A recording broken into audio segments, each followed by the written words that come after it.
జలం జలం మన జీవితంలో మనం జీవించడానికి చాలా అవసరం. కానీ ఈ జలం మనకు ఒక ఎంతో ముఖ్యమైన పాఠాన్ని కూడా నేర్పిస్తుంది. ఒకసారి ఆ జలాన్ని చూడండి.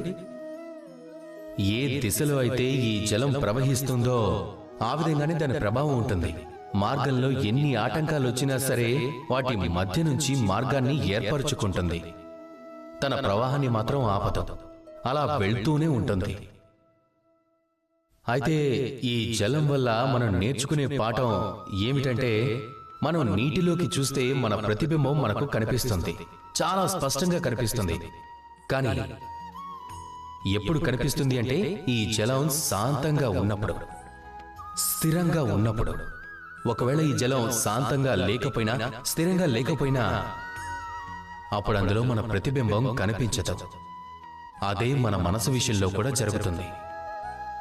జీవితంలో ఎప్పుడు ఏ కష్టం వచ్చినా అప్పుడు మనం ప్రశాంతమైన మనసుతో, స్థిరమైన మనసుతో నిర్ణయం తీసుకుంటే అది ఎటువంటి చక్కటి నిర్ణయం అవుతుంది అంటే అది మన భవిష్యత్తుని ఒక చక్కటి స్థానానికి తీసుకెళ్తుంది. అదే మన మనసు ప్రశాంతంగా లేకపోతే, విచ్ఛిన్నమై ఉంటే, బాధపడుంటే, వేదంతో ఉంటే, కోపంగా ఉంటే ఎన్నోసార్లు మనం తీసుకునే నిర్ణయం అది మనకు ఏమాత్రం సరైనది అయ్యి ఉండదు.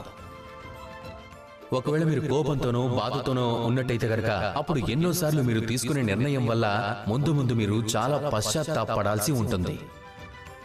ఈ భావాల నుంచి అయితే మనం దూరంగా వెళ్ళలేము. కానీ ఈ భావనల ప్రభావం మీపై ఎంత ఉంటుందో దాని సంగతి మనం చూసుకోవచ్చు. వాటిపై మనం నియంత్రణ సాధించవచ్చు. అదే చేయండి. ఈ మనసుని ఎప్పుడూ శాంతంగా ఉండేలా చేసుకోండి, స్థిరంగా ఉంచండి.